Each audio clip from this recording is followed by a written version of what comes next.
आपको ये जानकर हैरानी होगी कि जिसे आप लोग मिनरल्स वाटर कहते हो उसमें मिनरल्स जरा सा भी नहीं होता। आज लोग लोगों को दिखाने के चक्कर में, शो ऑफ के चक्कर में इतने पागल हो चुके हैं कि वे पैसे देकर कैंसर जैसे भयानक बीमारी को खरीदने के साथ साथ अपने बॉडी को इतना कमजोर बना रहे हैं जितना आप सोच भी नहीं सकते। ये वीडियो आपकी आंखें खोल देने वाली है, तो कुछ भी हो जाए एक बार वीडियो को एंड तक जरूर देखिएगा। आज हम लोग ये समझेंगे कि फिल्टर पानी हमारी बॉडी में जाकर करती क्या है और ये हमारे लिए इतना ज्यादा हानिकारक क्यों है। तो देखिए, हम लोग जैसे ही पानी पीते हैं तो पानी हमारे इसोफेगस से होकर हमारे स्टमक तक पहुंचती है और वहां पे अगर स्टमक भोजन से भरा है तो पानी जाकर 45 से 60 मिनट तक रुकती है और अगर स्टमक पूरी तरीके से खाली है तो पानी 5 से 7 मिनट के अंदर ही छोटी आंत में चली जाती है और फिर छोटी आंत से पानी जाती है बड़ी आंत में और यहाँ पे पानी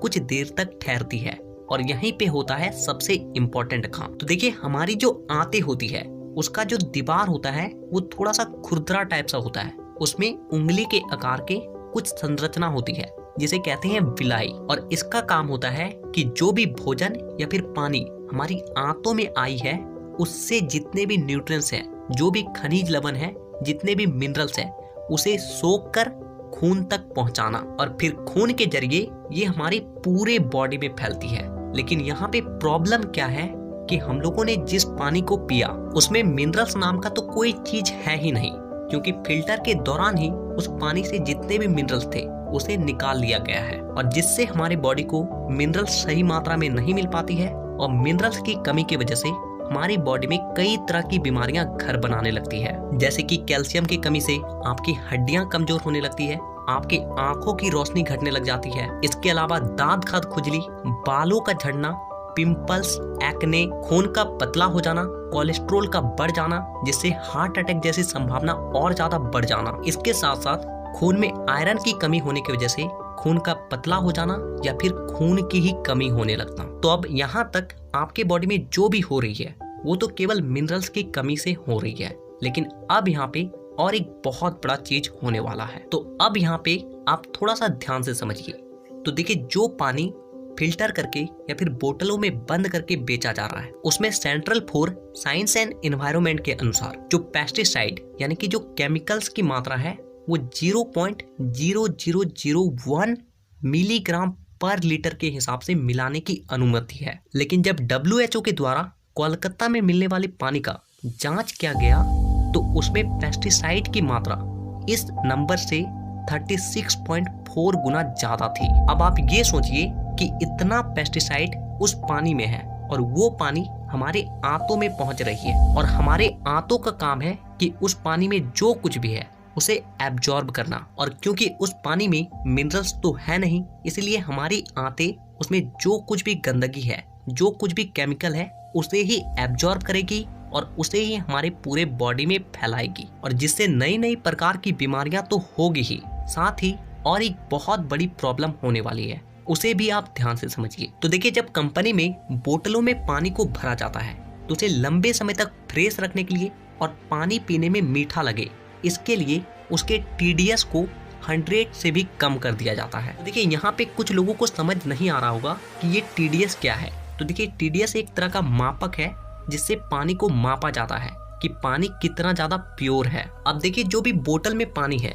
उसका TDS तो कम कर दिया गया है और इसीलिए वो पानी बहुत ज्यादा रिएक्टिव हो जाती है और जब लंबे समय तक ये पानी बोतलों में पड़ा रहता है, धूप के संपर्क में आता है, तो ये पानी उसी बोतल के प्लास्टिक के साथ रिएक्ट करने लग जाती है और भाभा एटॉमिक रिसर्च सेंटर के अनुसार ये रिएक्ट करके एक ब्रोमेट नाम का रसायन बनाती है और ये एक ऐसा रसायन है जो कि एक बहुत ही खतरनाक बीमारी को जन्म देती है और वो है कैंसर। और यही कारण है कि पिछले 5 सालों में कैंसर की जितने मरीजें बढ़ी है ना, उतने पिछले 100 सालों में भी नहीं बढ़ी थी। अब इतने सारे केमिकल्स को हमारा बॉडी एब्जॉर्ब कर रहा है, साथ ही उसे मिनरल्स तो मिल नहीं रही है, तो इससे हमारा बॉडी धीरे धीरे करके ताकतवर तो बनेगा नहीं, ये पूरी तरीके से कमजोर और अंदर से खोखला हो जाएगी। तो इससे बचने का एक ही तरीका है कि अगर आप बाहर ट्रेवल कर रहे हो तो जितना हो सके आप घर के पानी को लेकर जाएं या फिर बाहर के पानी का कम से कम इस्तेमाल करें, या फिर आप नल का पानी पिए।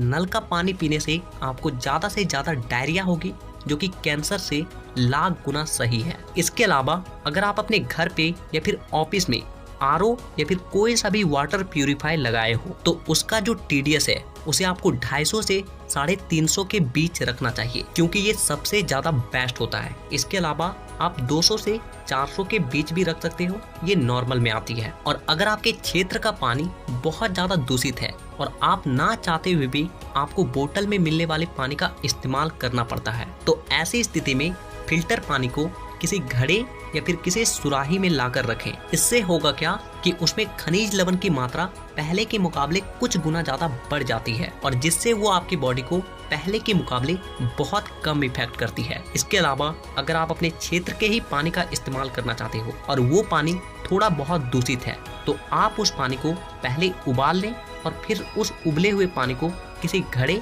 या किसी सुराही में रखें। ये आपके हेल्थ के लिए भी अच्छा होगा और इसमें से आपको भरपूर मात्रा में मिनरल्स और जितने भी लवण है वो मिल जाएगी। तो आप लोगों से